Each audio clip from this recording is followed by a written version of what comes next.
Three wives, one husband. The problem with polygyny. This is the title of today's live. And before I begin, I want to say that I talk from experience. I was once that man who had three wives, and I was the one husband. I was once that man. So I'm not just speaking anecdotally, or I'm not just speaking theoretically, I should say.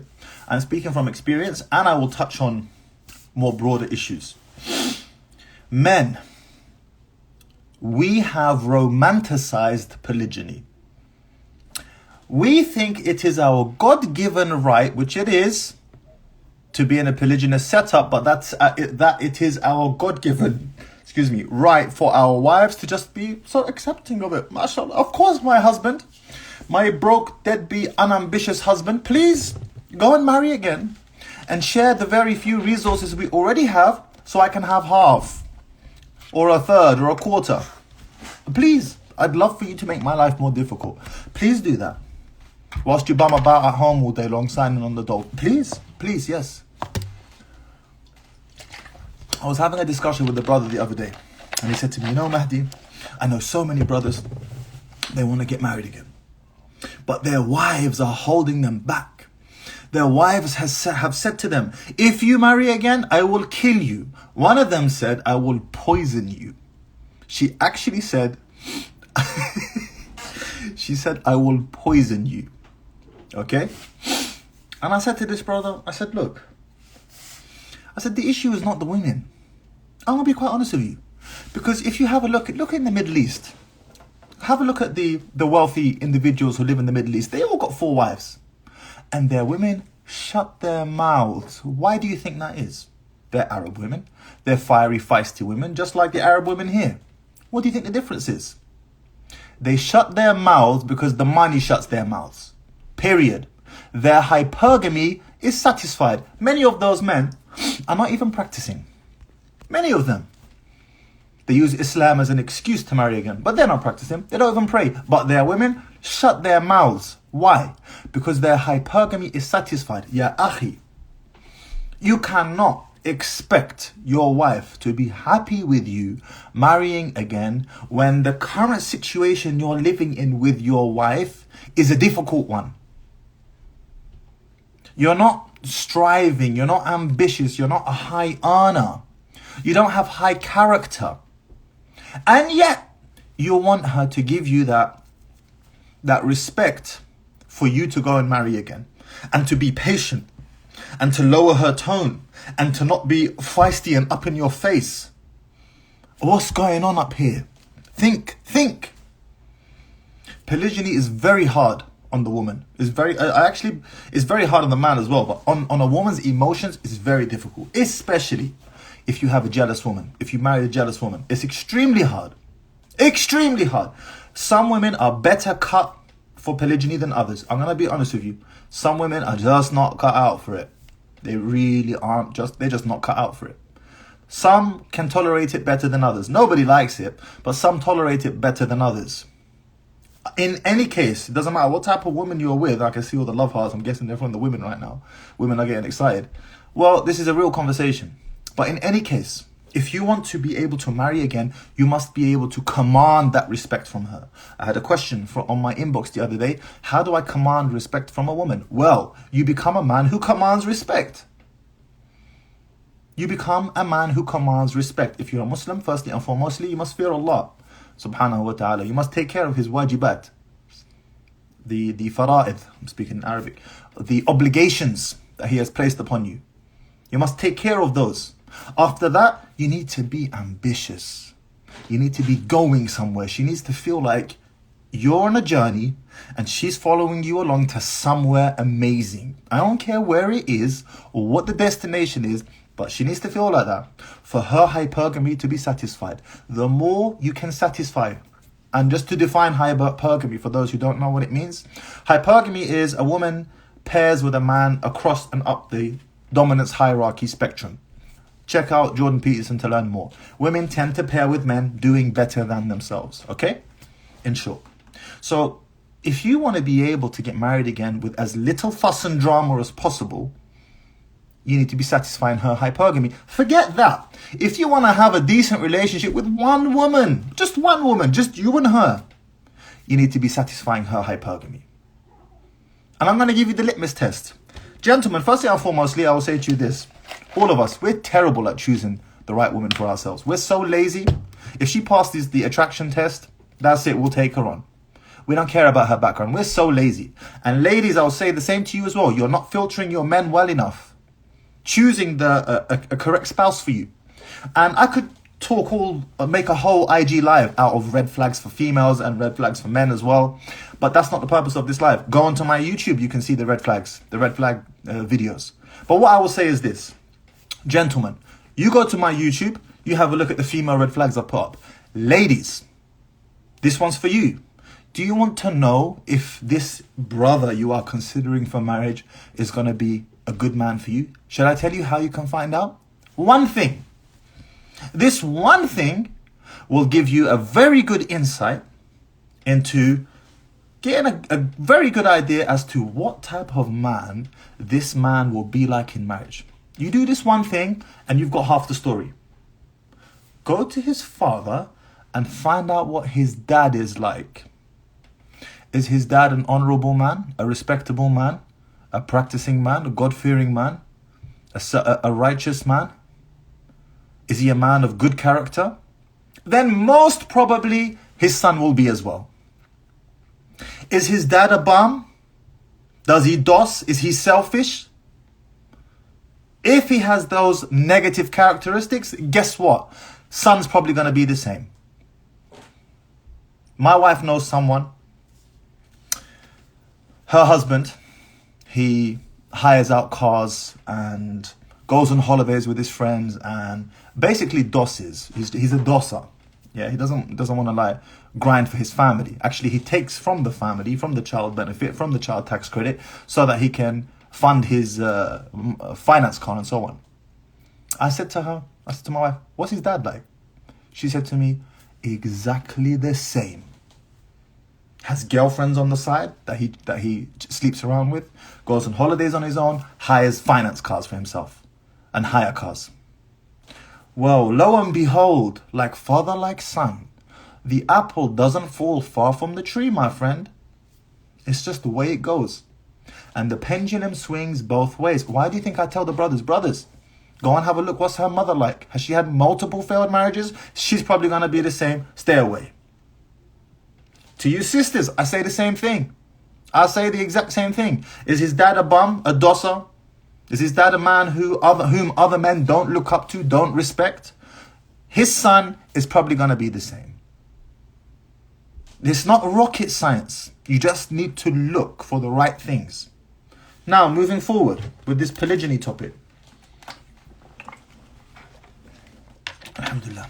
I have said in the past that I don't believe a man should do polygyny unless he has the resources. And by the way, if you have questions, throw them in the questions thing down here and I'll look at them afterwards. I don't believe that a man should involve himself in a polygynous setup, 2 or more women, unless he has the wealth, the resources, the money to spend on both of them in 2 separate households. Meaning, if the average man needs to be earning 30 grand a year to take care of one family, then he needs to be earning a minimum of 60. Well, when you take tax into consideration, probably more. Let's call it 80 grand. Minimum. Okay? If you can't hit that threshold, don't waste your time. Now, you could come back and say to me, oh, but Mahdi, the sister has said to me she doesn't want money from me because she's self-sustained. She has her own money and she has her own home. And she understands that I already have a wife and a baby mama and that I can spend as little or as much time with this new woman as I please. It's up to me. I quote that word for word because that was my situation.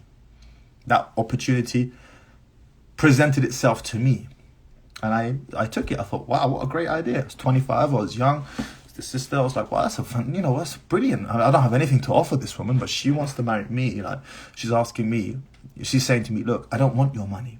I don't want your You can give me as little time or as much time as you want. I just want a companion.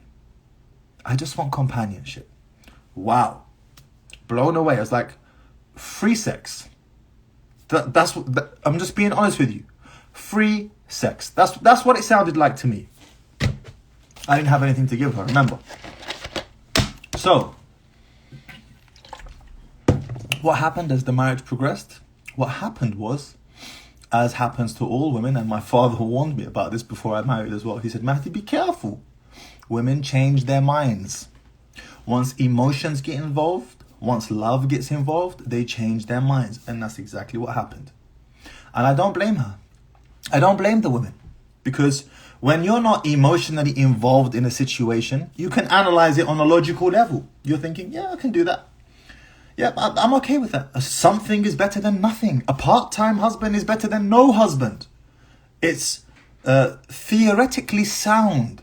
It kind of makes sense, right? Better for me to have a part-time husband than a no husband. The problem is, once emotions get involved, jealousy comes in the picture. And if she's not being provided for by you, if you're not providing for her in some meaningful, significant way, all of those emotions become compounded 100-fold. This is why I don't like misyar. I just don't like misyar. And ladies, if you're thinking about doing it, think again. Think again. So now this presents us with a dilemma. And that dilemma is, well, Mahdi, if you're saying to the sisters, don't consider misyar, and the only brothers who can marry them are wealthy brothers, but those wealthy brothers have options to better prospects than these divorcee sisters with kids. They can have any woman they want, these wealthy brothers. Then what do these women in the middle do? Well, sisters, it's a reality check time. If you want to consider being someone's second wife and he is not wealthy and you want to make a concession for him, you want to reduce the allowance that he can give you or even get rid of it completely, you need to be aware of this. And that is, once you start fall in love, you and him together, emotions get involved, you're going to start having expectations from him because your hypergamy is not satisfied. You must be aware of this. Now, I tell the brothers, don't even bother. Don't even bother doing misyar. You want to marry again? You make sure you can pay for her. But how many can? How many can? Tiny minority of the population earn over £100,000 a year, less than 10%. It's a tiny, tiny minority.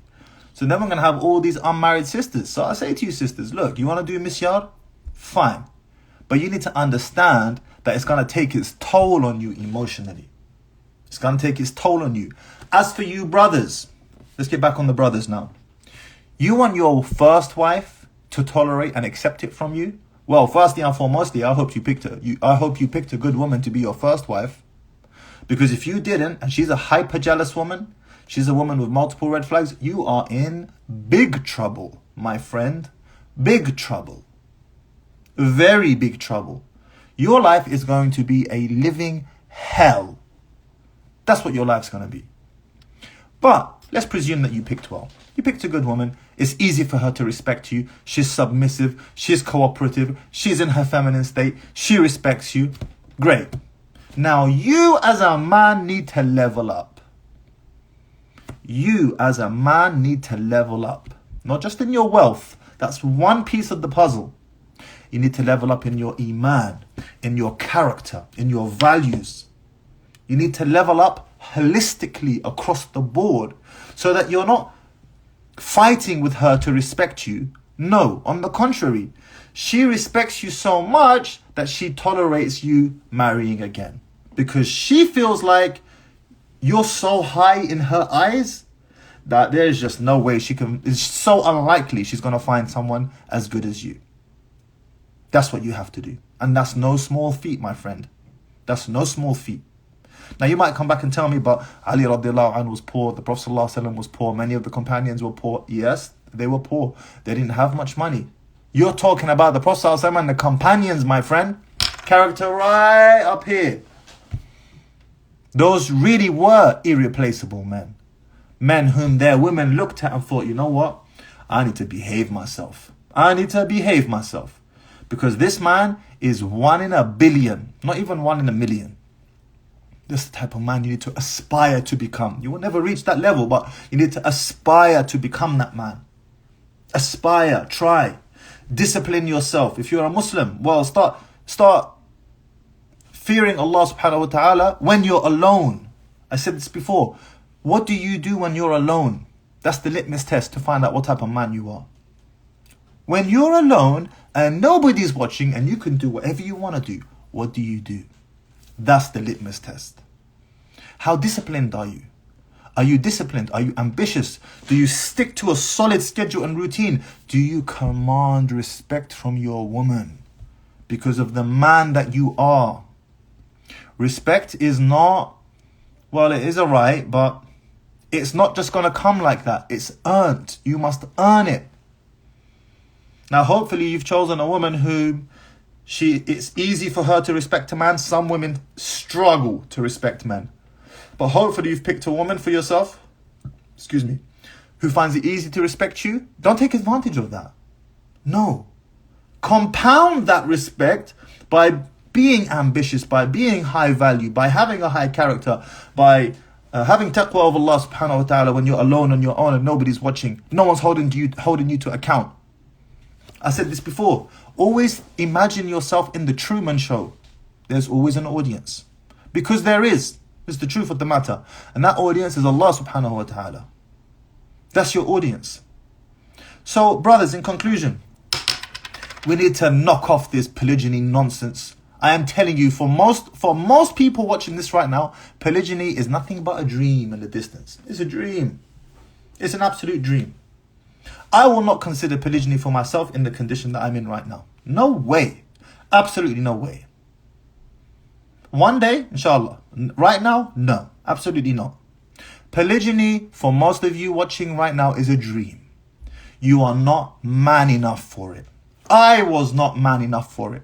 My marriages fell apart. Why? Because I wasn't the man that I needed to be to maintain that very difficult juggling act. And let me tell you, it is not easy. It's not easy. It's very hard. It's very difficult maintaining that, juggling all those balls at the same time, dealing with you've got women, one's on her period, one of them's just come off her period, one of them's just about to come on her period, flipping, emotions flying left and right. Bloody nightmare, let me tell you. And I wasn't the man that I needed to be able to handle that. And that's why I say the failure of my marriages was on me, is on me. Because if I was that man, that character, that level, I would have been able to make it work.